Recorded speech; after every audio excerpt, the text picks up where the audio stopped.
Yes, it's not a Tuesday night. It is definitely a Monday night. And as you can see, we have got a very special guest with us this evening in the shape of the chairman of the Leigh Leopards, Mr. Derek Beaumont. Derek, good evening. Thank you very much indeed for coming on to Super League Raw.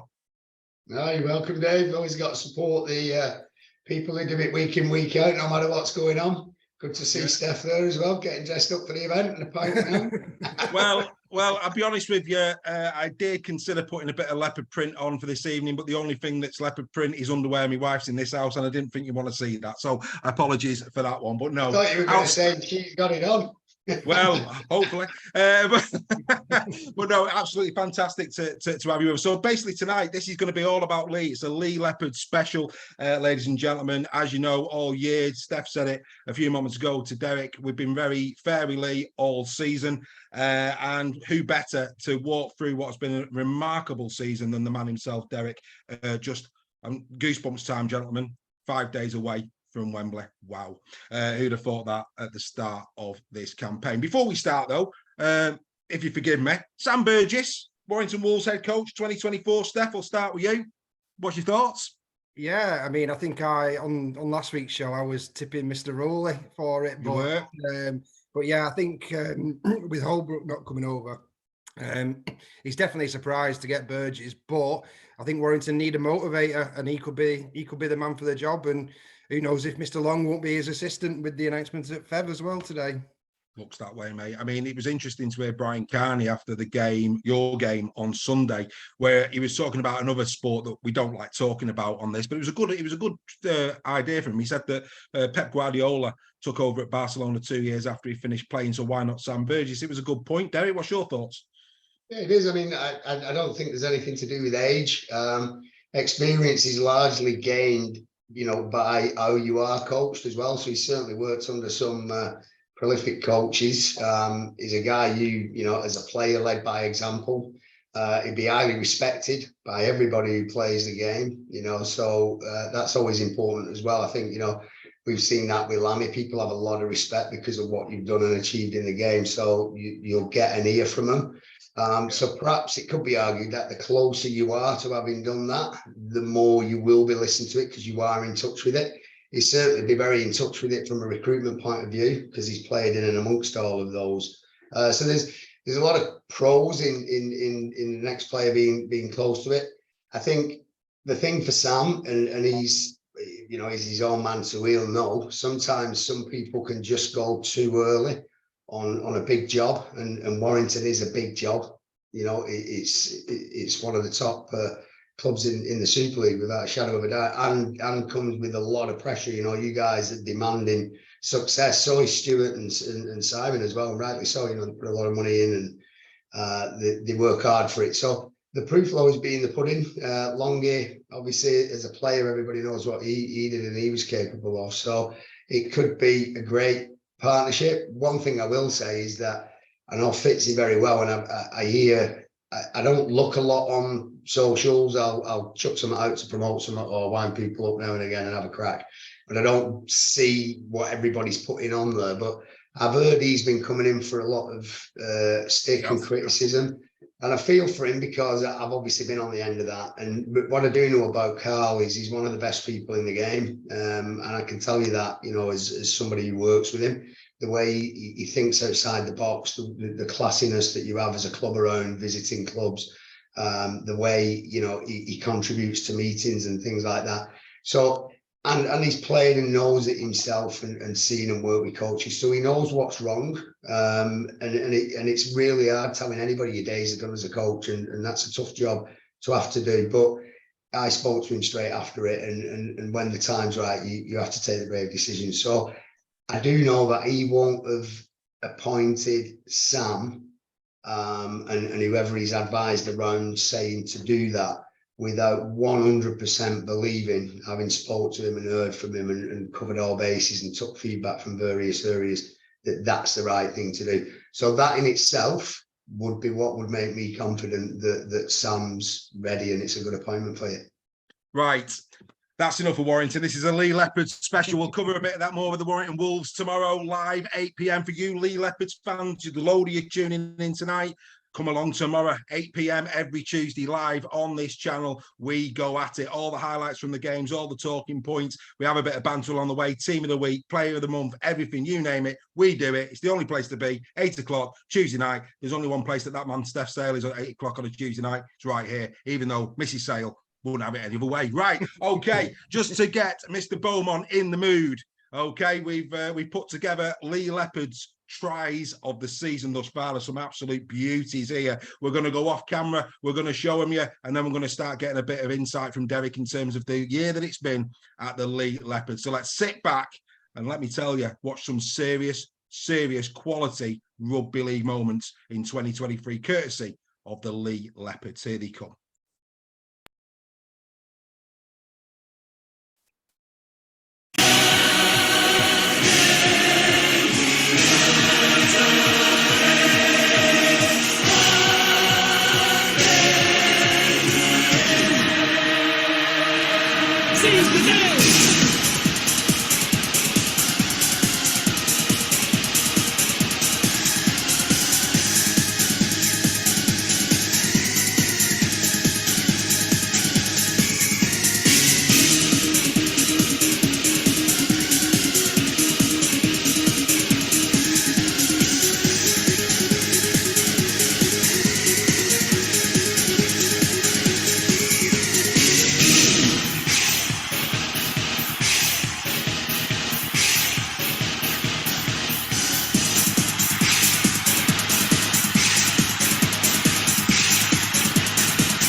Seize the day.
Ladies and gentlemen, is why this is the greatest sport on earth. If that doesn't make you want to talk about rugby league and Leigh Leopards this evening, nothing will.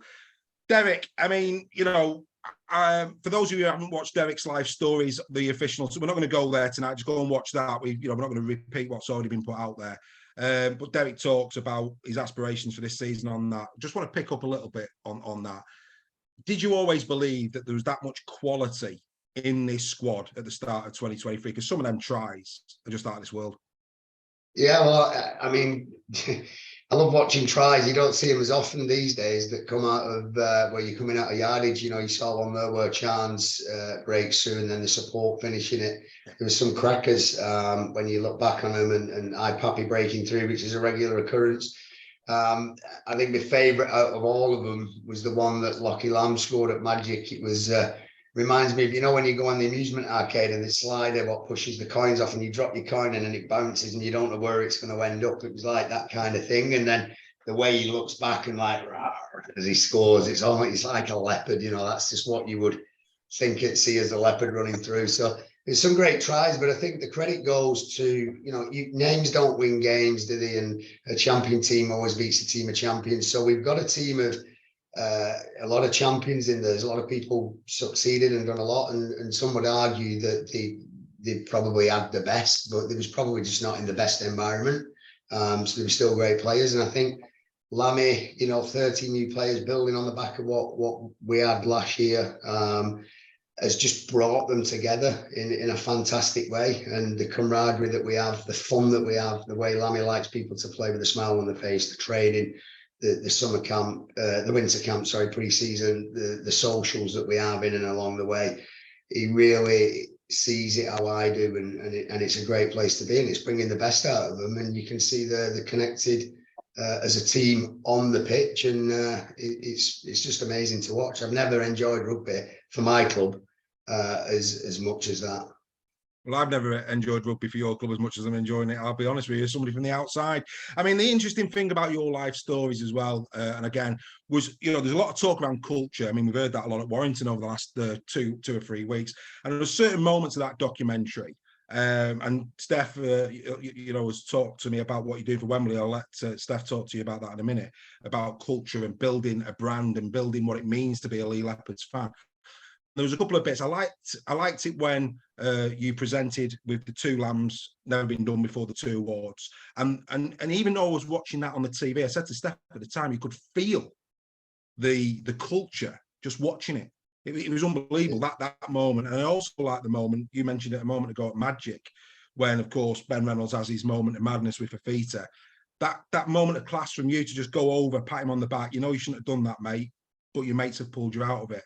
And I think that said a lot about you as a club, not just that, what you did with the I mean, I won't spoil it for anyone, what you did for the homeless guy as well. Absolutely just speaks volumes for the culture that you're creating, and you as an owner and the way you are. And I was humbled by it. I thought it was brilliant. So if you haven't watched it, go and watch it. But Steph, over to you. This bit that the club's doing for Wembley, mate. Yeah, I know you want to ask Derek about that. Yeah, I mean, just on the live stories as well. I didn't know that was coming out, and when it came out, we all tuned in and watched it. And we blown away. I messaged Derek straight after I'd watched it, and the message to him was, "I'm glad people get to see the Beaumont that I know and the person who he is, because Derek's obviously been misrepresented a bit, you know, in the social media and things like that. But I know the guy he is, and it was that for me just epitomised, you know, my mate in Derek and what I know he is. So that was brilliant, and I think that leads nicely onto again the charitable side of things and what the club's doing, which is raising funds alongside Wigan Council, I believe, who've got on board with it, and some other companies, as well as the good estate agents got on board with that one as well. But we're raising money to take underprivileged people who couldn't probably afford to go to Wembley. So I don't know if you want to give us a quick update, Derek, on where we're at with that, and just let people know in terms of the take up and what's happening. Yeah, absolutely. You know, it was always a thought process. You know, you never forget where you come from, and you know, I think I'm big. Culture's massive, and if you're somebody who's having a tough time and your way of getting through your day is you know, standing at traffic lights and relying on people's goodwill, and even if that's funding a problem that you've got, it's your existence, and you know, everybody's got a right to try and exist in their way. Now, some people want to get out of that and others don't. And, you know, it's a thing within society, but I'm a big believer in you treat people how you want to be treated. And, you know, it's fair to respond by how they treat you as well. So, you know, some people see a different side of me because of the way they treat me. And I'm quite happy to, you know, stand up to that. But you know, if it starts off with how I want to treat you, then it isn't that way, you know, and it is about being despicable, and it is about an open door culture and treating everybody the same. And what's been the best thing about this this relationship with the council and trying to get disadvantaged families an opportunity to go, of which I was one for many years, you know, and now the Wigan Half initiative that basically looks after people who get school meals, if you will, for free. So obviously there's a 6 weeks window where they're not in school, and that's a burden of 5 meals to find for 1, 2, 3, however many children they may have that they don't normally have to budget for. So that's noted in society, and there's initiatives that's put in place that help look after that. So whilst you don't always think of everything, so whilst I'm thinking about let's get everybody to Wembley, they're also thinking, hang on, they're going to go to Wembley and be on a coach from 7 in the morning till 10, 11 at night.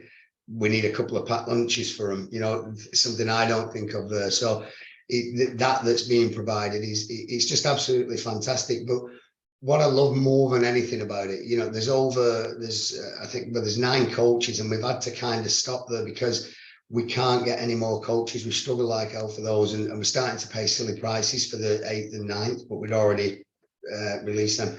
But the way that, Dave, you're a Warrington fan, there's somebody I seen on there reading through some of the comments the other night, had a couple of minutes, who's put on, I'm a Wire fan, but I think this is great. And people putting on, I would have been taking my dad if he was here, so here's my ticket money that my dad would have used, get somebody else there with it.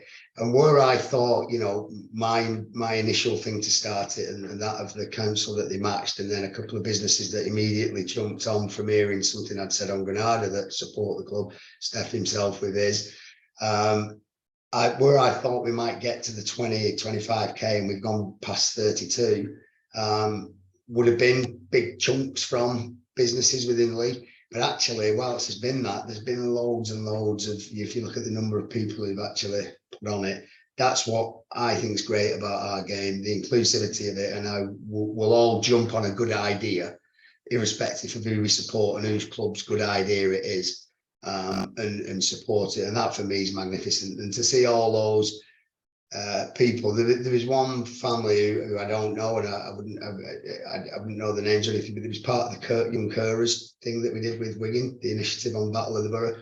And I was kicking myself when I said it, because I just said to him, they'd come over having a look at the car. I took that there so they could have a look at that, and I like to kind of share that kind of thing. And I just said to this young man, are you looking forward to going to Wembley?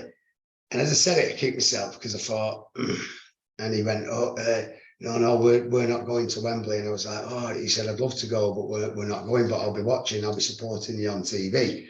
And I thought, so I wasn't sure whether that family was part of what the initiative that it's being worked through would be part of that or qualify for that or not. But what I knew was I wanted to make sure that family was one that went. So we kind of extended it to also cover some of the people within the Young Carers that otherwise couldn't go.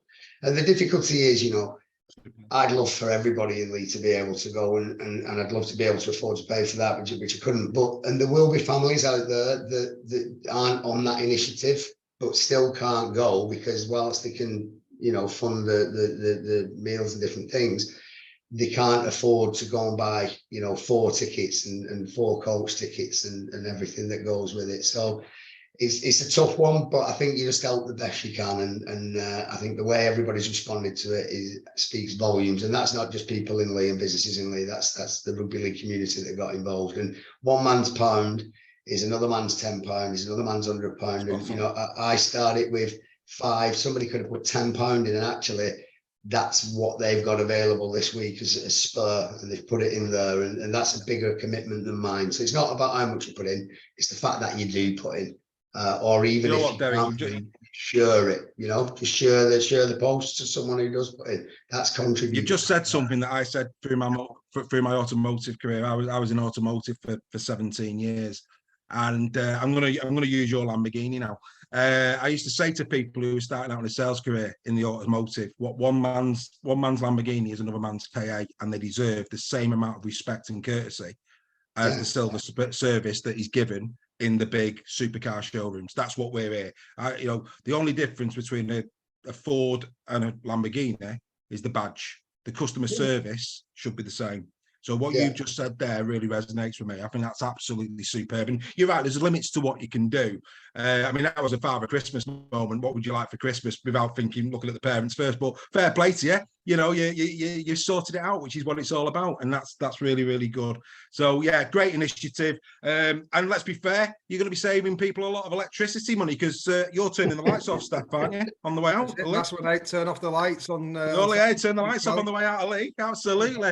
Be a ghost town. Absolutely. And just on your automotive one, you know, having a Lamborghini don't make you a better person than who's got an Audi, and they're made by the same people as well. But it's like, I like the old yachts, and I know your guy Stuart there at Warrington owns his own, but I've always just done chartering. But believe you me, whilst I'm feeling like, oh, this is great and I'm loving it on something 40 meters, you literally see things that would be used to tender to get on some of the others that people have got. It's obscene, but I don't sit there thinking, you know, I don't deserve to be on the water in this compared to that. I'm in what I can do. Lots of people can never even do that. So I think wherever you are, you just be the best version of yourself, and nothing new. People with more aren't better than me. People with less aren't less than me. We're all equal. We just work hard for what we can.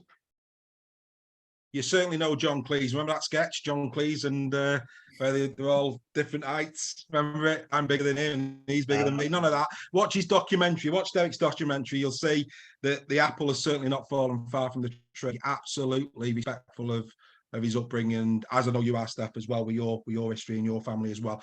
Right, let's get into some punchy stuff. So I'm going to start the season, if I may, Derek and Steph, and you know, just bounce between the two of you on this. You're 2 games in, you know, there's a brilliant start to the season in terms of the razzmatazz that was put on against Salford. Salford has been a bit of a nemesis. I bet you were pleased to get one back on them recently. But yeah, great razzmatazz, great start. A lot of people invested in Leigh Leopards early doors, and rightly so. But of course, it's a performance sport. We needed a win. Leigh needed a win. And very similar games. You go to Craven Park away. You're behind in that game, and Charlie goes over with minutes to go for your first 2 points in Super League. And then you come up against the World Club champions. You're 12-0 down at home, where most teams would go, our feet up, lads, let's rest for next week. Not a bit of it. 20-0 second half to Leigh, and you beat the champions at home. 4 games in, 2 wins from 4. What were your thoughts after 4 games, especially after those 2 games? Steph, let me just go first here, Dave, in about 7 minutes. Oh, yeah, time. Sorry, I forgot. Announcement. Yeah, go on, Derek. Announcement time. Who do you think Mike Latham's talking to, Steph? Not a clue, mate. Not a clue. Well, I'll give you a clue. We never announce a player we've signed for next year. Yeah. Before the end of the season, because we don't think it's right to do it. Yeah. So it's somebody who's already at the club who he's talking to, getting his comments for the press release that's going to go out in about 6 minutes. All right. Would that be someone you might win a bet with at a mole on Twitter? I might have what, sorry? Won a bet with someone whose name is a mole? Oh, he's already contracted, John. Oh. Well, we are talking to him about extending, but yeah, he's already contracted. Well, if it's a current player, I would hope it was someone like Tom Amone or Kai O'Donnell. Tom Amone's already contracted. All right, brilliant. Who's the other one? Kai O'Donnell. Till the end of 2025. Oi, brilliant, exclusive.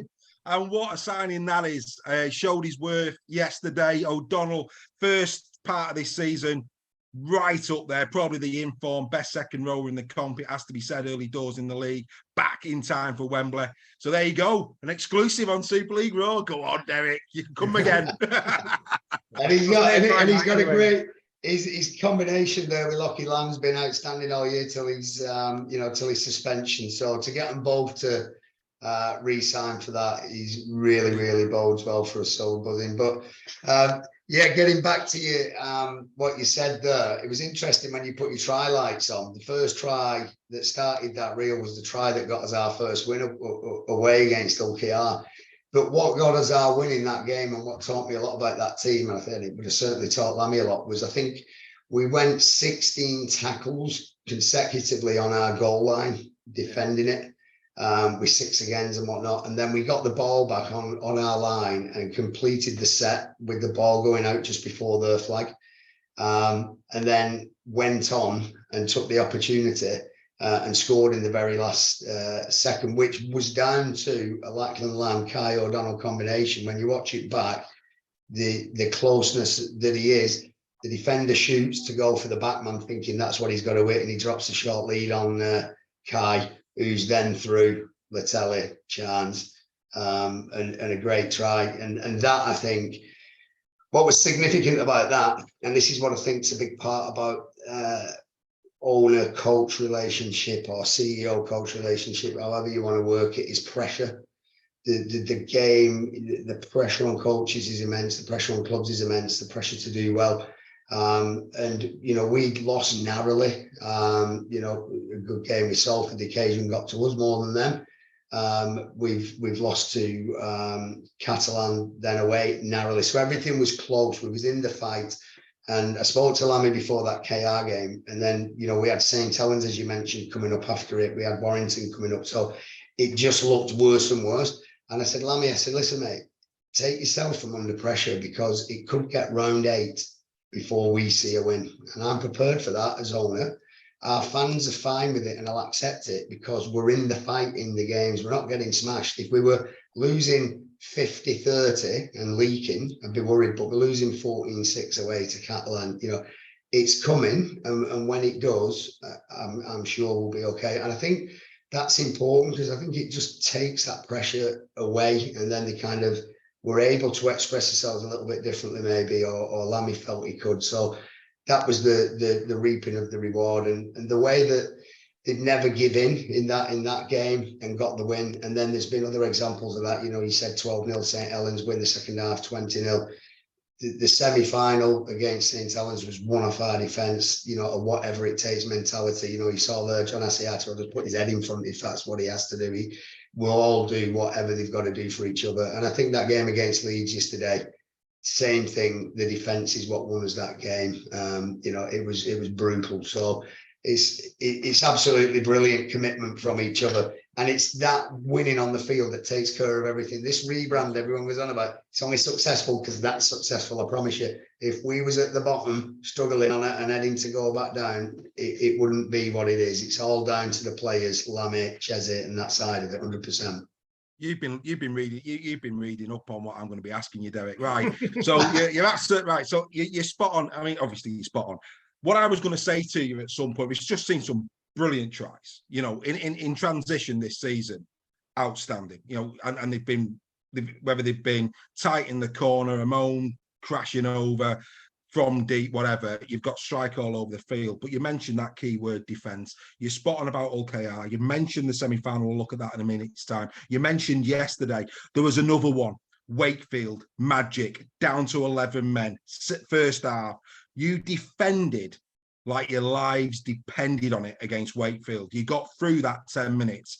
Some of the most impressive defence in terms of team spirit that I've seen in that game. And you're right, it's both sides of the ball. It's not just that Leigh this season have been good in transition going forward.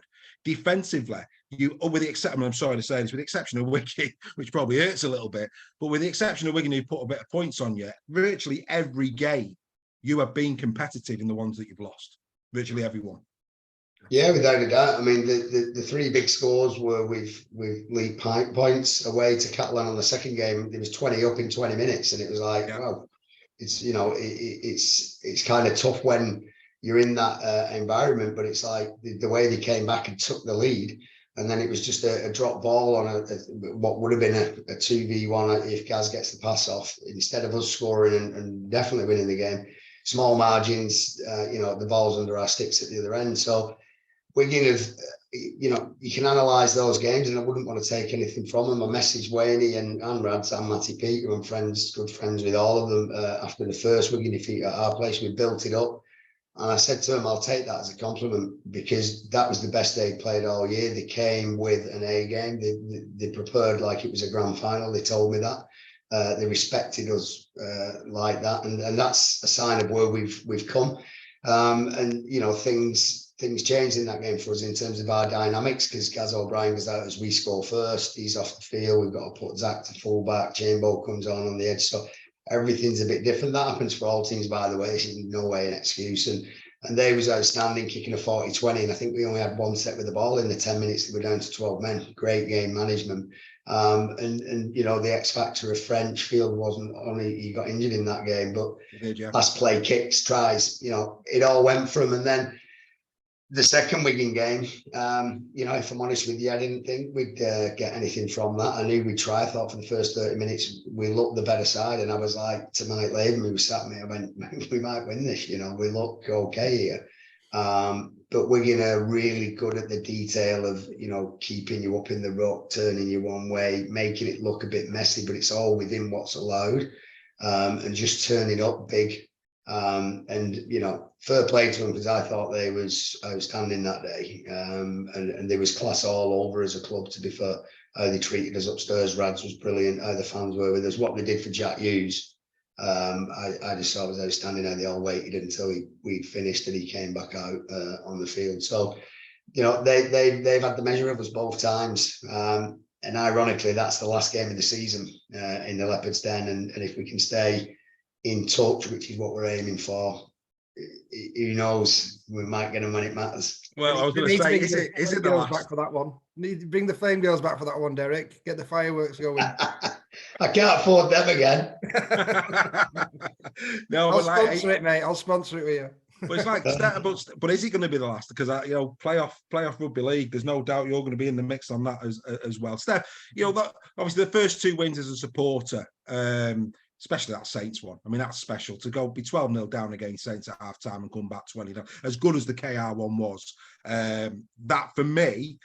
I mean, and you know this, Steph. I said after you come to the Halliwell for the Ben Curry testimonial, I went on Super League Raw Fans Forum and I said this team isn't going to get relegated. And there was a couple of people, you found it. You actually went and found the post from someone. How can you say that after a testimonial? I said, because I know rugby league and I've seen it. When they came back to Warrington in round 5, I think it was where we won 38-20. I went again and said the improvement from the Ben Curry testimonial to that 5th game of the season was remarkable. You could see it after 5 rounds, the improvement that the team had made. So from your perspective as a fan, going back to the round 3 and round 4 games, as a Leigh fan, what are your thoughts after 4 games?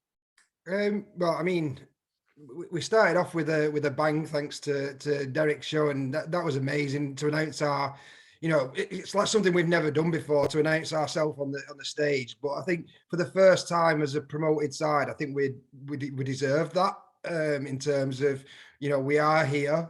We have built a team that is capable to compete. I was lucky enough to go to Catalan for the second game of the season. Very, very close game. And I, even though we lost, it's probably one of the first times I've come away from a ground going, do you know what? I still think we've got something special here. And then that was justified the week after by beating Hull KR and then St Helens. And then obviously, I think we had the loss to Wigan after that. And I think just going back to the Wigan and Catalan thing, it's no coincidence that they're the two sides who we haven't beaten this season.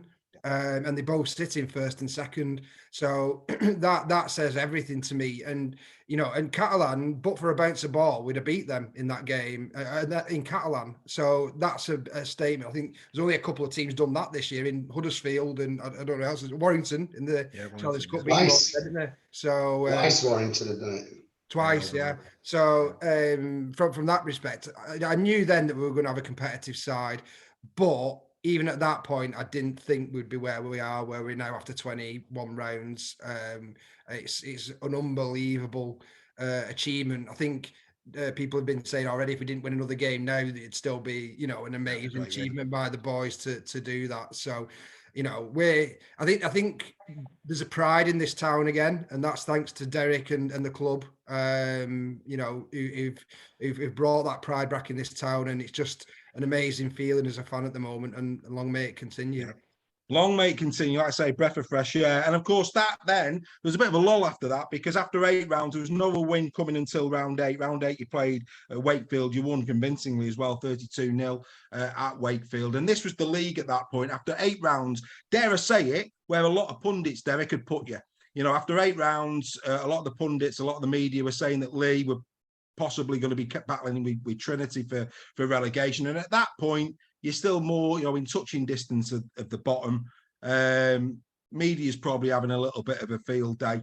But what comes next is a 7-game winning streak for the Leigh Leopards. And in that just on that, game, Dave. Sorry, Dave. Just before that Wakefield game is probably a pivotal moment, because that we were still being talked about there as that being a relegation game. Yes. You know, the Wakefield Leigh match. So when we won that one, we're still then at this point being talked about for relegation by some. Yeah, I pulled John Wells on that. Someone who I've got a lot of time for, actually. I think he's a very intelligent guy, especially his knowledge in and around rugby. And I think, you know, when you watch his touchscreen thing, he shows that. And he's a good guy. When he was head of rugby at Castleford, he was very professional to deal with. And he made a comment, and I get it because I spoke to him about it and I understand it, but I just felt it was a little bit disrespectful to us at the time, because he was doing the cast game, and he said, you know, we played there and beat him, and he was sort of like, well, the game really is Wakefield's best chance. So I think Wakefield had lost the cast. So the best chance they've got is what comes next against the Leopards. You know, that's kind of game, and we felt like it was a bit disrespectful, as if coming up as a championship team, they would turn their season on that. And it just inspired and motivated us for that not to happen, you know. But when you look at that table there, and as much as you're looking at that as 6-4-4-0, we was looking at it that, well, we're 3 wins clear of Wakey at the bottom, but we're only 1 win away from actually points difference separating. We're on the same as playoff place there, on 8 points, and 2 wins from being 4th. So we was at this point looking at that sort of playoff sort of place. I'll be honest with you, my prediction at the beginning of the season, I felt that nailed on in no particular order was Saints, Wigan, Catalan, Warrington and Huddersfield. That's what I felt. And I thought that if we had any chance, it was with those other clubs of getting that 6th spot, and a few losses could soon see it back that way. But what I would say is, I know you're going to go to where it goes now on that 7-win run, but I would say that whoever makes that 6, I genuinely think anyone from the position of being in there could do it. It's that close, in my opinion. Yeah. Well, if you were watching Super League Raw, the build up for the new season, Derek, I'm sure you were one of the many people who watched that one. I actually said, because we always do predictions for the season, I actually said, and I was the only one, new name on the trophy 2023. I didn't know which one, but I genuinely believe this is the season where a new name will write its name on the Super League trophy. I think it's been a phenomenal season. It's been great for the sport. Again, I don't think Sky have publicised it as much as they should have done, because it's not only been great on the field, but I mean, there's talking points all around it. And you're right. You see me notes, Steph. I am going to move ahead. You're spot on. Seven games on the spin, and that sees a league table that looks like this. Absolutely unbelievable. On the previous graphic, the thing that really, and I'll just quickly go back to it, it's the -45.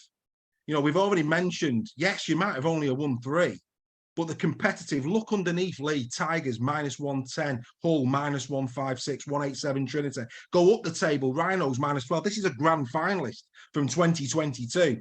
There's not an awful lot in it. And then 7-game winning streak. Wow, you turn a -45 into +107 and you're sitting 3rd. I mean, at this point now, are we getting a bit giddy for playoff rugby league, Derek? At this point, 15 games in? At this point now, we realise, and it's funny, me and Jukes was talking it, because we tend to sit together, and he's kind of my punch bag on, you know, and he understands it. Obviously, he's been an head coach in Super League.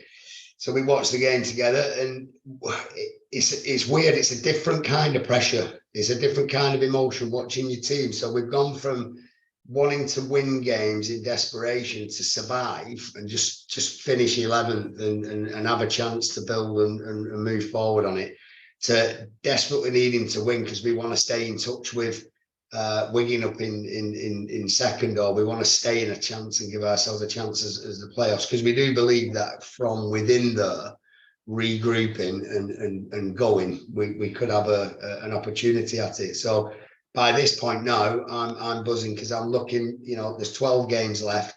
we're 18 in front of Wakefield. And whilst I've never thought, and we've never ever used the words relegation, I'm looking there and thinking, even if, you know, Wakefield win all the games that are left, which isn't going to happen because there's a few to come against us as well, we're going to find at least 3 in the remaining 12 based on having won 10 in 15. So we looked at it at this point and breathed a bit of a sigh of relief, even though knowing, you know, 1 win, 1 loss there, and all of a sudden you're on 18 and you could be sat 7th. So it's been tight all the way through. Think, okay, I was second at one point, and then lost 5 on the bike, and you know, Salford were up there and lost a number and dropped down. And then on the other end, you've had Hull FC, and now the Giants mounting a bit of a challenge. So I think it's great for the game. It's great for Leigh this year, but I think for Super League as a whole, I think it's great.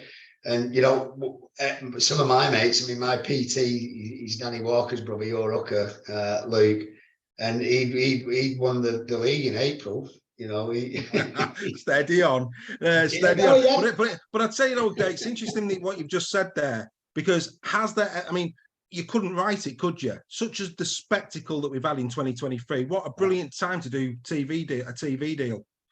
Yeah, well, you would hope so.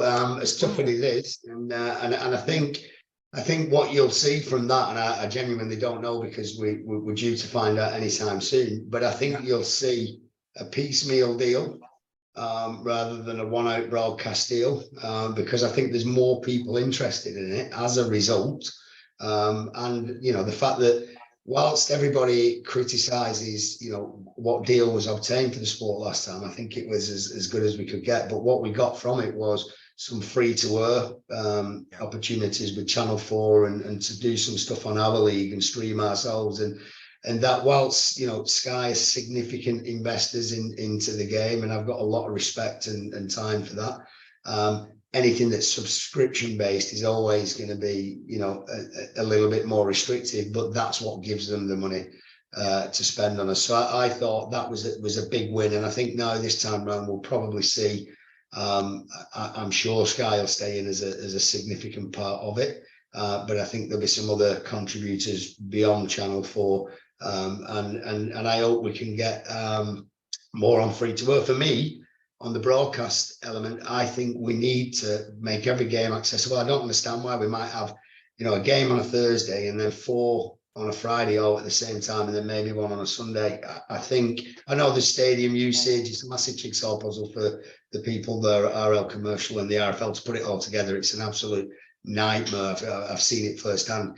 But if we had a game on a Thursday, a game on a Friday, 2 on a Saturday, which we could try and avoid football, and then 2 on a Sunday, all 6 games can be seen. Give 1 of them to the Beeb on free to air, give it them for free, just so that it drives the traffic back to the other games that are subscription based, whether it's streaming or through broadcasters like Sky. I think ultimately in time that's where we need to get to. But it's important we make it entertaining along the way and close, because if you, you know, back in the day, if I was looking, you know, at Wakefield playing Warrington as an argument's sake, I just wouldn't really have that much of an appetite for rushing home from work for it. And then with the days now where we can record the game, you'd just think that and not end up watching it unless someone said you should watch that or you saw a post scoreline. So that's why I think football, I have boxed at United with me, mate. I can't get what anybody gets so thrilled about that, because it's just ping, ping, ping, and then you might get a shot or whatever. Whereas rugby's so territorial, there's just so much going on in it. But because you can have big gulfs, so 40-0 is like 10-0 at football, nobody'd be interested in watching that if it was a regular occurrence. So we've made it tighter. We've got more competitive games, and they're in the balance. And I think that's what's important for the game going forward. Well, I've got the NRL app, and you know, you talk about streaming. The NRL app, I think it's 120 quid a pay a year. Every game's live. All NRL 360 is on there. It's just outstanding, and you can hide the scores. So if you know you're a rugby idiot like me who likes to watch as much as possible, I can hide the scores. Watch all the game. I watch a game a day. I watch an NRL game a day. That's what I do. I keep away from the scores and watch an NRL game a day. Happy days. It's like Christmas every day in the Kane house. But anyway, there you go. Back to the story. Obviously, at the end of that 7-game winning streak, you've already mentioned the Catalan game. Brilliant comeback, 38 points to 30. Then again, back on the horse, 3 wins on the spin. Castleford, Salford, and Hull KR in there before going down to Wigan. We've covered that, and then of course the game that has just took place yesterday. Again, brilliant defensive effort once more. Big Tom going in. Always like a bit of Tom and Moan. We'll come back to that in a minute. But yes, and here it is. This is where you go into that Challenge Cup final game. We saw what Hull KR did. Won't pressure on that because I appreciate your position on it. However, what I can say, because it already has been said, I thought Adrian Lamb's post-match press conference, when he's talking about respect, I thought that was again a lot of class. That I mean, I know that you haven't got the squad that Hull KR's got, and I get that, so you wouldn't have been able to make wholesale changes.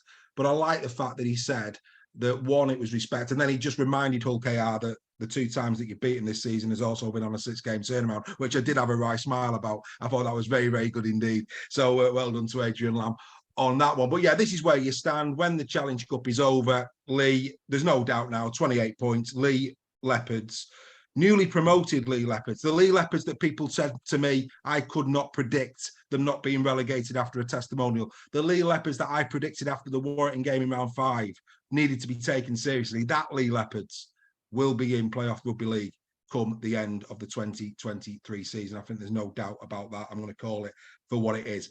What I'd like to do now, before we just quickly go on to Challenge Cup before we end, is I want people to look at the top performing individuals by KPI. Now, Derek's already said Leigh is a team game. We said a couple of weeks back on Super League Raw Weekly, the quote that Rowan Smith came out with about Ash Handley could have almost been written for Leigh Leopards this season.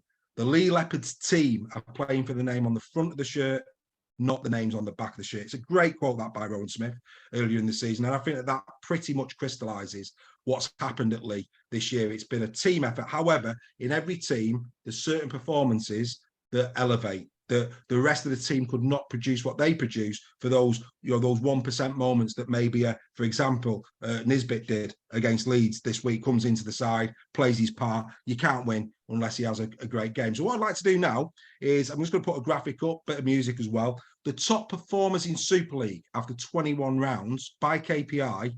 And look how many Leigh Leopards badges you see in this lot. Here it comes.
So there they are, the top performers in Super League, and Ben Reynolds would actually be third if it came down to actual conversion percentage. He's 79% conversion percentage this season. Great for Charlie and Man Reborn, obviously Asiata we saw, and Gareth O'Brien, but rugby league games more often than not are won down the middle. And what has really impressed me all season is these three. I mean, Kai O'Donnell could also be put in this, but these three. Robbie Mulhern we gave as Player of the Month for June. We announced Player of the Month for July last week. That went to Tom Amone. What these three have done in 2023 is quite astonishing, especially when you consider Robbie Mulhern was playing for Warrington in Super League last year, but Tom Amone, John Asiata playing Championship rugby, coming up to Super League, and they have just been simply incredible. Now, we've looked at the meters here, the carries, the work rate that they go through. They do the hard work that allows the likes of Lamb and the rest of the brigade to do the running. I mean, I know Asiata plays his part in that. But also, just what isn't on the graphic, because I haven't got the room to put it there. And I'll get your take on these three players, if I may, Derek, and how brilliant these have been for you. Tom Amone, 5 tries.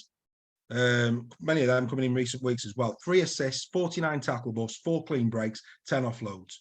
Robbie Mulhern, 3 tries, 44 tackle busts, 5 clean breaks, 11 offloads. And John Asiata, surprisingly no try. Is he saving it for Wembley? Let's wait and see. But no tries yet for Big John. 6 assists, 27 tackle busts, 2 clean breaks, 31 offloads. How good have these been? Steph, I'll start with you for me.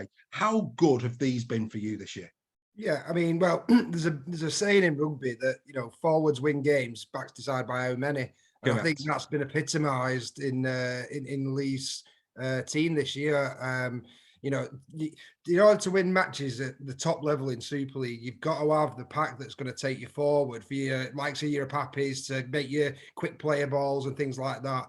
So it's been imperative that we had this going forward. And like you said, Kai O'Donnell's another one brilliant that he's been announced as a signing for next year, which is amazing. But I think Mulhern's probably the most surprising one for me, because I wasn't so sure when we signed him. I always thought he was a decent player, but I think he's in England recognition for me. The way he's performing at the moment, I'd struggle to name a better English prop in the game at the moment than him on performances. So yeah, they've just been outstanding from a fan's perspective. Well, I saw Robbie at full, last year, and it was a shocking year, wasn't it, for Warrington in 2022. And I know Warrington, and Derek knows this as well, they did try and keep Robbie, but he came across to Leigh, and but Rob, for me, was one of our most consistent players in 2022. I was genuinely disappointed to see him leave, because he had some wonderful moments last year. Derek, your thoughts on these three? Yeah, well, I thought you captioned, well, your try lights earlier showed Asiata to score a try off a kick, but it must have been a cup game if the stats show that he hasn't got one. So I'll have to have a word with him about that. We'll be doing a naked run at the end of the year from the pub. We won't like that one. It was Challenge Cup, Derek, I think that was. But yeah, it must have been, yeah. But the interesting thing when you said, look out the Leopards badges on that graphic, before giving me individual things on those, was there was 2 that we didn't feature in. One you probably would want to, which was tackle bursts. Yeah. But the other you definitely wouldn't want to feature in, which was top tackles.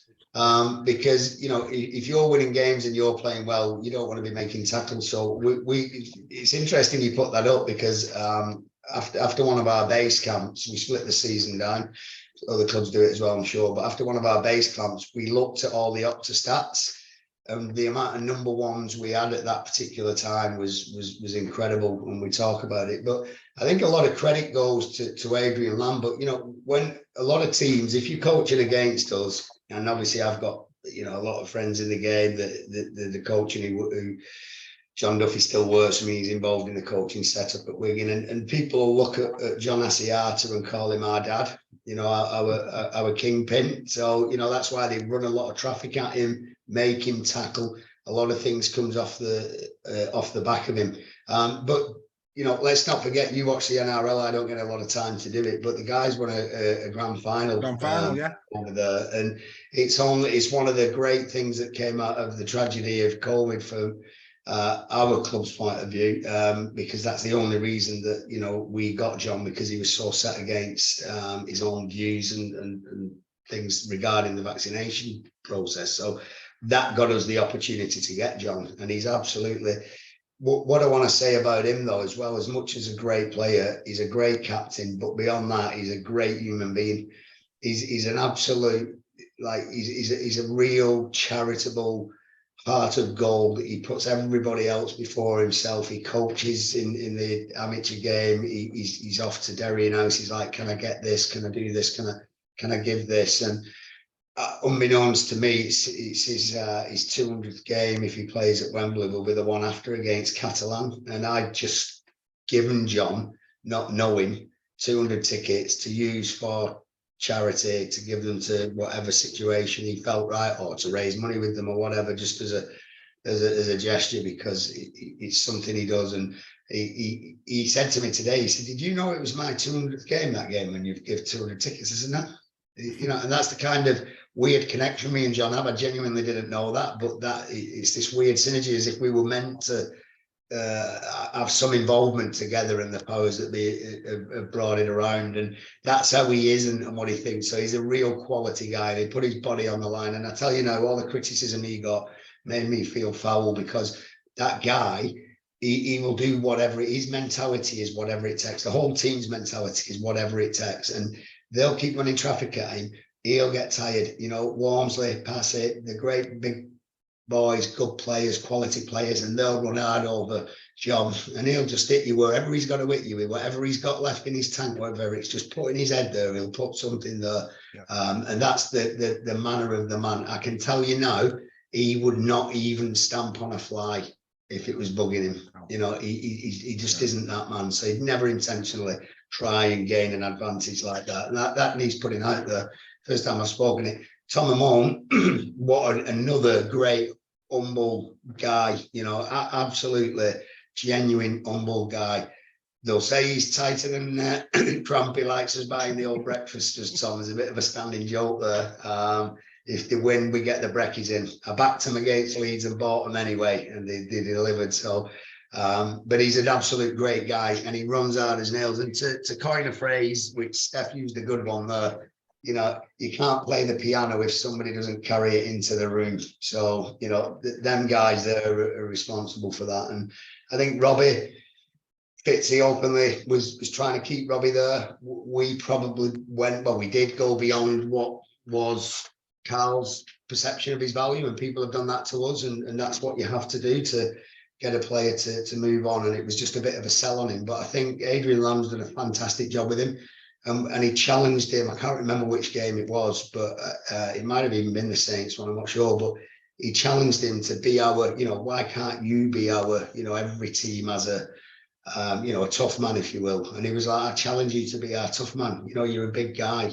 Challenge you to go out there and be our tough man.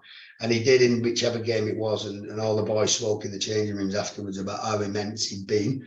And it's just that belief that I think he's been given, and then the connection between everybody. And he wants to do it for his teammates. He wants to do that hard work and go beyond where perhaps he maybe has before. So collectively, I think you've selected three massively important players to our team, and the minutes that they do as well should also be mentioned. It's not statted. But I reckon those two, Tom Amon and Robbie Mulhern for front rowers, have done more minutes than anybody else in Super League. They do long minutes. Yeah. Just on Mulhern, it's important on this. I've been corrected in the comments. He plays for Ireland. That's why he won't be picked for England. So come on, attention to detail. Well, no, but I mean, to be fair, you're right about the minutes, but it's also the tackling as well. I mean, you know, these are forwards. You know, this is where the grind is. This is where games are won and lost. I mean, it's the hardest. It's without question the toughest job on the field. And not only are they carrying the ball for these levels of meters. I mean, Tom Amon, let's put this in. I mean, you saw it on the graphic. He's number 5 meter maker in the entire league, not forwards, including backs. I know Varney's just ahead of him, but he's catching him every week. But Tom Amon is number 5 for the whole. That's backs. I mean, backs do length of the field tries. That's where they get the meters from. This man is going down the middle, game after game after game, getting bashed by the likes of the Parsies, the Wormsleys, and all the rest of it. And he's the 5th highest meter maker. I mean, and that man, Mr. Wormsley, and rightly so. I mean, you won't know Super League Raw too well, Derek, but we give the forwards the praise that they deserve. The Albert Goldthorpe, the Man of Steel, it's going to go to the backs. It's going to go to the show ponies. We know that. But the last 2 players of the month has gone to Mulhern and Amone because we recognise what forwards do. And, of course, the staple in Super League for many, many a season has been Alex Wormsley. Wormsley in 2021 played 21 appearances. He's been injured a few times in 22, and of course we know he's now out in 2023. Now, even though Alex, some of those stats, Alex outdoes Tom Amone, this shows just how good a first season Amone has had, because there's not an awful lot in it. And Alex Walmsley, rightly so, has been the linchpin. Everybody would say it. Best prop in Super League for probably the last 4 or 5 years, easily. And here comes this 26-year-old out of Leigh Leopards. And he stood right up to it. And for me, that graphic shows just what a prized asset you have got for the long term. This guy, for me, if he's not already, I think he is the new Alex Walmsley in Super League. That's what I think he's going to be. Oh, it's an interesting slide you put up there, and I'm presuming that 2021, that was Walmsley's full season. Yes. And Tom Moran's done his straight, long minutes and straight played, all the rounds, which is just incredible to play all the rounds and for those minutes. And, he's a player, we recognise that. We recognise his quality, and he's somebody that, again, he's being worked on, spoken to extend, even though he's got next year already in the bag. And what a great player to be compared to, because, Walmsley, whatever club you support, what he's done for our country playing for England is to behold, let alone for St. Helens. So for any player to be compared to him, Tom would take that. But interesting slide, that I like it. Yeah, it encapsulates it really, really, really well. And you've announced Kai O'Donnell tonight for Super League, for this country. These type of players, Kai O'Donnell, John Asiata, Tommy Mont, of course, what Chris Chester came out and said yesterday, probably the biggest deal that Leigh have ever done, keeping Lachlan Lamb in Super League. We need these players. If we're going to make British Super League the best product it can be, these are the type of players that put bums on seats and make people come back for more. So, Derek, keep signing them up is all I will say. Even though it's probably not going to do my club any good, keep signing them up. Keep signing Derek. Keep signing them, Derek. Right. We're going to end by very, very, over the next few minutes, just taking a look at this Challenge Cup run. We're going to skip the Wakey game. I'm not being disrespectful there to Wakey, but 42-12. At the time, Wakey, we're in a lot of turmoil. I don't think anybody expected anything other than a Leigh win. Then comes the York game. What a game. I mean, credit has to go to York City Knights. The first half performance from York that day. I know there was a bit of indiscipline by the Leopards where Kai O'Donnell was concerned, Zach Hardacre as well. But that first half, credit to York. It was a proper cup game. They were well up for it. And I'm going to pick up something that you said a few moments ago, Derek, and I want to get your take on this. You said a few moments ago, after 15 rounds, there's a difference in pressure that comes with winning. I said to Steph at the time, I saw shades of expectation in that first half. They were expected to go to York and win, and probably win convincingly. And they nearly got caught out. Was that a moment of maybe the expectation probably detracted from the performance? I mean, I might be talking rubbish because, of course, they came back to Super League and carried on regardless. But York, what's your take on it? It's a fair observation to have on the outside looking at that, right? And you would think it, but we've been where York are, and we've been in quarterfinals against Warrington. I remember being, I think at half time, either slightly in front or only 2 points behind, and then Brad Dwyer came out and quick play, bang, bang, bang, and 3 tries in first 10 minutes, and that one was over. So we built as a championship club and gone hard. We've had leads in a quarter-final. So we know, and we knew going into that game, even though York was sat in the wrong half of the championship, and whenever we'd been in those positions, we was at the top of it. We still knew what they would bring to the party. And it's always tough, and it's dogged, and it's a bit slow. And we went to 11 men in that game for a period. So it was tough, but like we'd seen at Wakefield, we kept it, the resilience. It was a strong wind as well in that first half. And I always say, if we can stay close to a team at any level and get to half time, Lammy earns his money big time then. And you see it throughout every game. And that's been the case. We've then come out and found that difference, righted the wrongs, drew the air and put it right. But I give York a lot of credit for what they did that day, and it always gets you at the back end of a game, which is when we got them. When you playing full time, athletes, and you're not, you eventually do naturally run out of that gusto. And once you get those points where the game's gone, then last 10, 12 points really, it's a cup game. It's gone and it switches off. So the scoreline probably doesn't do them justice, if I'm honest. And as well, I'll say this: they're a club that I really like. You know, Clinton's putting a lot of business acumen around it. They've got a good facility. They're in a city. You know, I thought they was one of the real contenders that I was a bit scared of around that Super League bid when we did that process. They were the ones that made me a little bit nervous, because there's just a little bit of an affiliation around that I think's got some legs. So they deserve the credit that they came up with that day. It was a tough game, and wasn't pleasant to watch, and one I was glad to get out of. Yeah, it was. It wasn't much fun as a fan watching that one. But I remember walking to the ground, and I bumped into Henderson, the coach, and what a lovely guy he is. And I think he's definitely a coach who could potentially do things, maybe as an assistant to get in Super League and that way. But he's a lovely guy, and what a game! And full credit to York for that day. I really enjoyed the contest, and they did give us a fright. And I think just on that graphic, going back to Asiata, that was the Wakefield game when Asiata scored his try, Derek, in that chat. I'll remind him. Remind him. So we're going to relive what arguably was a phenomenal game, the semi-final against St. Helens. And I'm going to pass over to you two, Steph the fan, Derek the chairman. I'm going to leave it to you guys to just walk your way through this 4 minutes of highlights. Now, as anybody who's watching tonight, we take no money at Super League Raw. We do this to promote the game. So yes, we are using highlights, but we do it to promote the game. Nothing more. We're taking no money, so please don't shoot us. But now, Derek and Steph, I'm going to pass to you. Walk us through it. This is probably one of the greatest moments of both of your lives, and probably many more to come where rugby league is concerned. A semi-final win against the World Club champions to be able to walk out at Wembley in under a week's time. So over to you two. Here come the highlights.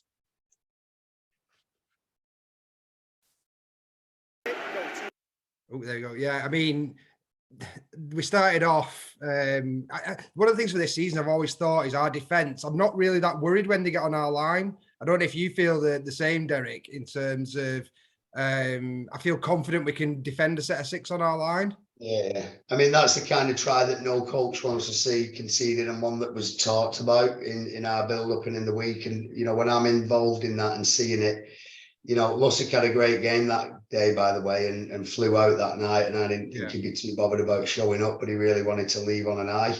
And a lot of things go around the story, so it was a soft one to concede.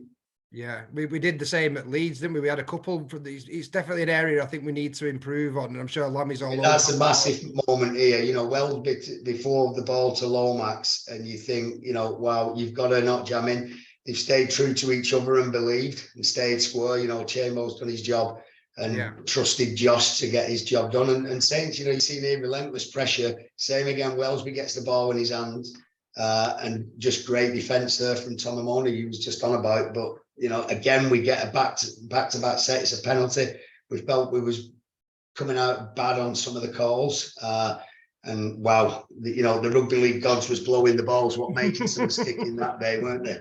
Absolutely, mate. Absolutely. No, it was a big miss. You know, and I think that probably helps Lammy with his half-time talk to be 16 rather than 8. What's interesting here, we've set wider to load the gun. We've set from 3-man. We weren't, everybody works on our left edge. So if, you know, I said to Lammy after the game, did you sell him to set wider, to load it, to get a bit more depth and play it? And then you see him there double pump, and Ollie, it's a great line, and just drops and comes inside. We knew Hurrell, everybody will try and work around Hurrell, but we weren't getting them off. And then this here, Ben, quick ball, Lockie's a great kick. But this man is one of the best competitors I've ever seen. He gives up on nothing. His effort on effort is just absolutely incredible. And you'll see something probably, I imagine, in a minute on something he does defensively. But look at him there. Briscoe's like, oh my God, he's not giving up on it, Zach. And what millimeters, you know, it's a game of fine margins. And that's just this sheer competitiveness in that man that gets that try. Yeah. Well, in the NFL, they talk about it's a game of inches, and I think rugby league very much is the same thing, you know. But for a touch of a ball there, you know, millimeters, that's not a try. I know a few Saints fans were saying he was obstructed. Briscoe obstructed Ritson, but they were shoulder to shoulder on that play. And for me, that's fair game, you know. So I mean, if it was the other way around, I'd probably be shouting obstruction, but luckily it went in our favour on that occasion. I mean, everyone went on in that game about what Asiata did. That's what you can't do. You know, he's blatantly thrown the shoulder in there, and he's a good player. We don't need to do it, and it's costing the game. And you know, we talk a lot. Lammy will speak. You know, very often we talk about don't make it be what we do that gives them good ball and gives them the opportunity to win the game. You always knew at this point. I was nervous as hell because I just thought, you know, they can come up with anything. That pass there, you know, look at Zakade career. You know, he's playing right centre and he's made a tackle on the left side of the field. He's read it and he's worked incredibly hard to get it. But look how everybody's still square. Everybody's in the place, man on man, stay square, believe, and Gaz will clean it up for you at the back. It's confidence in your teammates, that, isn't it, Derek? You know, that they've got that confidence in each other that they don't have to rush in. Like you see Hurrell do quite a bit. We seem to stay square, and that's why I'm confident on our goal line. Yeah, you know, and that's the tackle from John Asiata on Passy. If he doesn't make that and goes more conventional, he gets took over the line with it. You know, Ollie Holmes' desperation helping him out over the top. Yeah. You know, John's just going in, got to take his legs. He can't go without them, old stuff. And then here, I kind of knew they kind of got us here because they get a quick playoff Holmes. That's what you're great at. Quick ruck. We're retreating. We're a bit at 6 and 7 space in here. Lockie's got caught. So Chamber's been a bit nervous and then just some individual skill. But when you break the detail down on it, the spacing there ends up a bit wide from Lockie. Chamber stayed square, but he's gone. Thinking it's going to Hurrell, who's his man really, and just got done on the inside. And I thought he'd definitely kick this. My son couldn't even watch it. But it bends away at the end, I swear down, you know. But Dave, can we just stop it there, Dave? Yeah, mate. Yeah. I want to ask Derek about this because it resonated with me when I was watching this back after the game. And it was the first time I saw it where Rocky was in your arms as he's taking that kick. And it obviously, as being a Leigh fan from being 6 years old, I've been in that situation with my dad. And I just wanted to know, like, from just to talk through what was going through your and Rocky's emotions there, and what did you say to him to calm it down? And then obviously the feeling after we scored. I mean, it's a great place to stop it there in terms of Derek celebrating. But just I just want to know what was going on in yours and Rocky's heads in that situation. Yeah, do you know what? Watching the game, that game in particular, I felt like I'd done a cycling challenge. I was emotionally drained. I kind of went. It was just always there, wasn't it? It was so intense, and you know how good Saints can be. But I just felt that the togetherness we had and the way we defended so much, for them to score then, I thought Makinson would kick it. But I still felt we would win the game. I just felt it was our time. And you know, that it was kind of written in the destiny. And Rocky, he put his head inside my jacket and he went, I can't watch that, I can't watch. What if he kicks it? What if he kicks it? And I went, just calm down. It's going to be okay. Even if he kicks it, it's going to be okay. We'll get the ball down their end and we'll win the arm wrestle for the drop goal, you know. And he's like, I can't watch. And it looked all for going on. I'm sure the Saints fans cheered at first. And I just thought, like, I can't say the word, you know, you kids watching this stuff, but I thought exactly that. And then in the last minute, it blew. And Dukesy had realised before me, you know, and jumped onto me, and I was like, oh my God. And I knew then that actually that moment, it does look like it swerved away. I knew then you see Zakade, you know you've won the game there, because the time that it took, it probably did us a favour in scoring that wide, you know, because if they score under the sticks and kick it, then, you know, the time's there. So the clock had run out, and there you go. Lammy's chucking it in the side, and wow. What a moment! Yeah, what a moment. I just think it was great that the BBC captured that for me, because it showed you as a dad, and you know, rather than the owner and the thing, it showed you as a father and with your son, and what a special moment for you to have with Rocky that you can show, you know, everyone can see forever. So it's just amazing moment. No, it is, and Lammy's big on that stuff, and he sent it, mate. And he said, mate, you got to look at this. And I hadn't watched the game at this point. He said, this is just really, really special. And I thought what was also special was when you see Lockie coming off with his man of the matches, his dad's about to go on to be interviewed, and how they brace themselves. I mean, what, you know, how amazing is that journey for them? So Yeah. Rocky goes through a lot of emotion because he's in the car a lot of the time. I'm a workaholic, so you know, I'm on the phone all the time. I'm driving. We're not listening to music, chatting. I probably should, and I keep kicking myself. But he's learning. He's living a life work experience, and it's something he's highly interested in. He plays, and he is the coaching side. You know, I'm on to Sam Ayub about Lockie Lam, and I'm like, he's like, what do you mean you don't want him? Who's this other player you're on about? And I'm like, of course I want him, but I don't need Sam to know how desperate we are.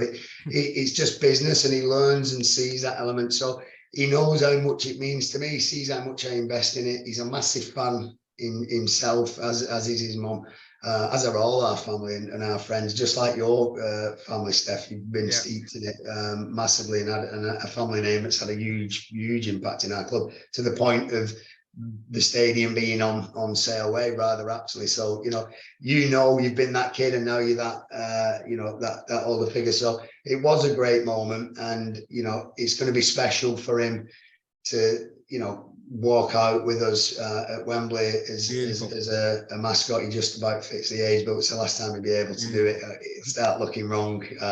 Written in the stars, Derek. Written in the stars. Yeah, and that's it. I'm a big believer in fate. I openly say that, and I talk to a God above every single day.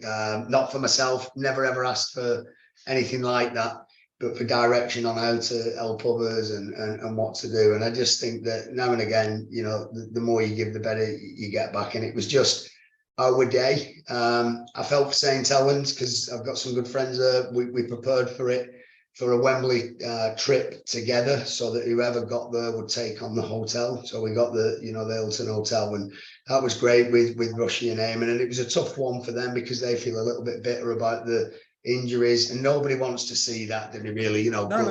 Oh, it will damage the aspirations, and that's not nice to see. But they deserve all the credit they did for the game in Super League that I don't think they got deserved when they went and won the World Club Championship at the beginning. And it took a lot out of them, just like that game there took a lot out of us. We're still feeling it against Leeds yesterday from that. So, but that's the best 40 minutes rugby I've watched as an intense set for set game since the grand final with Wigan and Saints, where Wellesby wins it. The low scoring games, the one against Leeds, where the arm wrestle starts, it's set for set for set for set. We saw it at Wigan the other day, and it only broke when Zach gets patted on the head by Farrell, and then we get a penalty. So we get a chance to strike in good ball, we score. You see it there with Matautia, Wax, Reynolds. It puts us in good ball, gives us an opportunity. And rugby league's so intense and so territorial based that those little acts that they get picked up on, and they present opportunity to your other side. And Lammy's detail and the focus he puts into it, and the buy-in that he gets off the lads is what's special. He's a special human being, that man, and I love him to bits. And even clubby how he speaks, the whole thing's all steeped in it. But he is the man. The players buy into him, and together that's why we're getting an opportunity at Wembley. And still pinch myself on way home tonight. Well, it is real, Well, that was fascinating watching Steph as the fan and you as the chairman walk through that. I knew I was going to enjoy it, and it was great. And I think Steph's point over you in your life. I just thought that's framed somewhere because it deserves to be framed in your house, because that's a very, very special moment between you and your lad there. That's what sport's all about. When I take my little lad, he's 10. That's what sport is all about, and families caring about something that's almost. Shankly said it's bigger than life. It's not bigger than life, but you know what I mean? When you're in the moment, it is, isn't it? And it's phenomenal, really, absolutely phenomenal. I mean, we gave Saints loads of plaudits for the World Club Championship, and rightly so, but we've also given you a lot of plaudits as well. And you talk about Adrian Lam, again, I go back to that documentary for those who haven't seen it.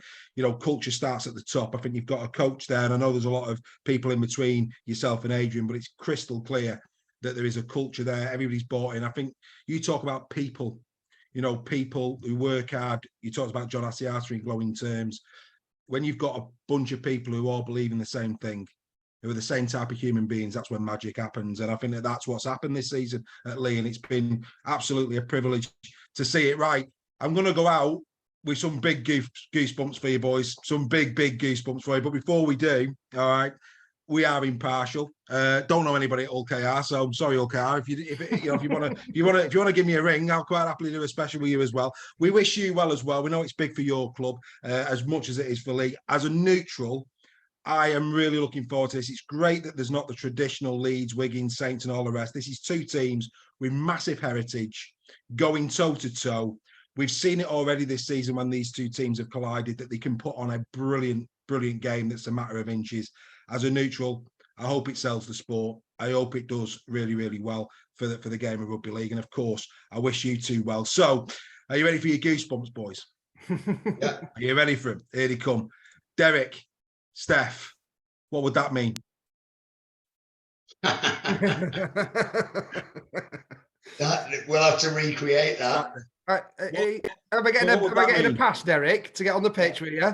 We'll have to recreate that. Do you know an interesting thing? What nobody's really picked up on is we're the current holders of the 1895 Cup, and this year the 1895 Cup will be played after the Challenge Cup. So if we were to win that, in that hand it'd be the 1895 Cup as well, because it's still mine. So to make up for last year. Am I right in thinking you weren't there last year, Derek? Well, no, I was there, but it was at Tottenham, weren't it? So that's right. That's right. It was Wembley. So, that's right. Yeah, that's right. I'm sorry. We're technically still the holders of that until I think when the game kicks off. Obviously, it's on its podium, ready for whoever wins it, and I think that's special as well. 6 different teams representing the games after the school game in the women's and the men's, and then the 1895 Batley's first ever visit to Wembley in their history. Halifax going well, beating Fev yesterday. That's a great way for them to go into it. So I think that's massive, and I'll never forget the championship. As much as now I'm hoping we're never going to go back there, and we're not getting carried away, but we've got our recruitment for next year, and we know we're going to be, keep on working, keep on improving. Lammy's there again next year. So I want to see that. That's why I sponsor it, and I want to see it still be there, because they're having a magical time at Wembley, and I think they deserve a good mention as well. So good luck to both of them. It was a great game. It's good that they have that day I watched the Featherstone Halifax game last night, and what an advert that was for the championship. And Halifax were superb, so it was a really good game. Can I just ask you a quick question, Derek, on the Leeds game? Unfortunately, I couldn't make it to Leeds yesterday. I was having an MRI scan, but that's another story. But what is your thoughts on, obviously, Hull KR went one way with their team selection. We couldn't really do that. But how nervous were you in the Leeds game about, 1, injuries, and 2, bans, based on panels and stuff? I mean, each club runs itself, don't they? The way that they choose, and you can either. Lammy talked about respect and stuff. They might end up regretting that in terms of playoffs, depending on what happens. But for them, that was the right decision for them to do, and that's all that matters. Because other people can have their opinions, as long as they're happy with what they've done, why they've done it, and can justify it within. And they're fans of that. For me personally, it makes it harder, because it's Wigan, who were level on points with a slight points difference, has now become massively skewed. If it was Wakefield or somebody below us who they'd done that for, I think people would be less bothered about it from a Leigh perspective. So I try and take that emotion away from that, and don't worry too much about what they've decided to do. Personally, I think Gary Etherington touched on it in the Leeds boardroom yesterday before the game, when he said that Brian McDermott, when he was coaching, always preferred to go into the game before a final strong and battle-hardened, and he resonated it to this, and it's a valid point. When you play in a Super League Grand Final semi-final, you can't rest anyone before you play in the final the week after, because you've got to win it, and you go in there and you do it. If I'm a big believer in everything happens for a reason and fate. If you're going to get injured playing rugby and you don't play this week, when you start the game the following week, you'll get injured playing rugby. So Yeah. I'd rather someone get injured against Leeds because something was about to break in their body than it happened during the game at Wembley when we can't do anything about it, because we have got other players there that will step in and do it. So, you know, Zach Hardacre was you know, we could have got him on the field, but it wouldn't have been great. If it was the final, would him and Charlie have paid? Most likely, I think Lammy would have risked that and then not had them for Catalan the week after. But as it was, you know, we got Ollie Gildart over it, give him a chance to have a look at him. We know he's a quality player. That's why, you know, we brought him OKR. He goes to OKR afterwards. And Nisbet's been working hard and Julian over at Rochdale. So it was a good opportunity for him. It was a shame to have to call him back at late notice, but it was a late pull. So Charlie was playing. And then after team run couldn't. The one in there that wasn't great to see was John again, coming off and struggling and we're, you know, unable to get him back on. So that's a big player for us. We spoke about that tonight. So that could be the price we pay for getting the 2 points against Leeds. We'll have to wait and see. You know, hopefully not, but it's the chance you take. We believe what we did was right, just like KR do them. And if we've lost John off the back of playing him, well, you know, it's happened for a reason. Hopefully not. Hopefully the physios can do what they do and he gets to be part of a fantastic occasion. But yeah, best team will win. One thing we know is a new name will be on the trophy that's not been on it for 40 years. If it's OKR, and 50 if it's Leigh or 52. So that's great for the game, isn't it? Absolutely. Yeah, it's phenomenal. And don't forget as well, this is two sides who were played in the championship together not so long ago. So you look how far we've come and look how far OKR, and all respect to OKR, because they were the ones who actually set the precedent that a promoted team can do well and they can survive given the right leadership and coaching and players and all buying into it. So they really set the example of how to do it for us. Spot on. Well, you were also doing it sorry, off the field as well. Sorry, cutting across you. You know, yeah, you're credit right. to them there because they've got that Craven Park and whatever they call it with, you know, the fans all and the music. When we was there the first time, my lad was like, how can I get down there? I want to go. And, you know, they were great. They treat us really well, that club. You know, they've got class. When we beat them there, Willie Peters came up, spoke really well. Jordan Abdul did. Both came over, congratulated us in the room. My lad's got himself a ball. You know, there's music on. The fans get on board, get onto the officials. You know, it's a good atmosphere and they make it a good thing. So, you know, it couldn't happen to a nicer two clubs, I think, this year in Brandon Rugby were playing. It's great for the game. Absolutely. Spot on. And you're right, and you're exactly right. I mean, I read the book. Obviously, OKR, there was a book out in terms of their 2022 under Tony Smith, the rebrand and all the rest of it. Very similar to what you've done, Derek. So I think it's a great point you made there, Steph. What Leigh have done in 23, OKR did before you, and it's worked wonders for OKR. It's given them a new identity. It's given their fans a lift, and it's just what the competition needs. There's no doubt about that. I can't wait for Saturday. Can't wait. I watched the semi-final in Spain. I was on holiday, tuned in. I couldn't miss it, and I was overjoyed. I can text you straight after, Steph. Fantastic semi-final win. I am trying to be impartial, but I have to say, and I'm sorry, I'd love you to win it. I genuinely would. I think it'd be outstanding for the story, everything around it. I think, you know, the quality of the rugby league. There's just so many stories at Leigh this year. And I'm not saying it'll cap the season off because I know you're going to want to have a say in the playoffs as well. But to get silverware, first year back in Super League, the way you've done it. And Derek, I'm going to end by saying this, and you touched on it a minute ago. How many times in playoff rugby league has the one who wins the opening game and has a week off lose the semi-final? It has happened time and time again as long as there's been a grand final in Super League. I remember Warrington doing it to Saints at the Totally Wicked. You know, they had a week off. We went there. I think it was the Trent Waterhouse days, and we turned them over. You know, it happens time and time again. We'll know by 5 o'clock on Saturday one way or the other. Maybe Steph will be unfurling his towel. Let's wait and see. But anyway, let's hope for that. But for anybody who's joined us for the first time tonight, thank you very much indeed for joining us. Thanks, of course, to Derek for promoting us. We are back tomorrow at 8 o'clock. We're going to be looking at everything to do with round 21. We'll also be taking a look at the Challenge Cup in a more balanced way, I'm sure, going into tomorrow. But we'll look at all the highlights from round 21, all the usual stuff, team of the week, play all the rest of it. You know the score by now. If you've not joined us before, please do join us. Super League Raw Weekly every week, 8 o'clock. on Facebook Fans Forum, and it is put on our YouTube channel. If you've not seen it, go onto YouTube, Super League Raw. Steph will tell you, in the sheds is worth a watch. You'll love that. The Leigh Leopards fans, every week, I know you're out there, be the Raw Brigade. You love a bit of in the sheds. The biggest viewing figures we have for in the sheds are always the Leigh games. And you Leigh fans have been really good to me all year, saying you love the passion, you love what we do around in the shed. So go and take a look at that. Go and have a look at all the awards that we've given out in our little, well, say awards, it's only little us, but we do promote Team of the Week, Player of the Week, Coach of the Month, and all the rest of it. Go and have a look at it. See what you think of it. Give us some feedback. Tell your friends about us. And hopefully one day, Derek will come back and grace us with his presence. So all that's left to be said, Derek, you're a busy man.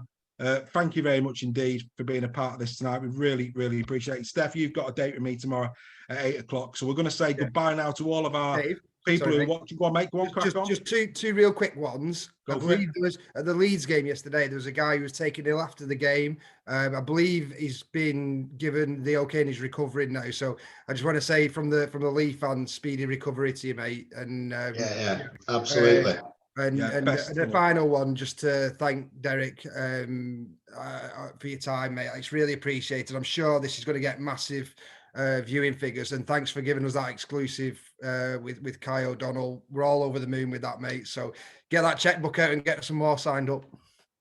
Thanks a lot, guys. Enjoyed it. Happy days. Ladies and gentlemen, that's been the Super League Raw League special. All the best, and we'll see you again. Thank you.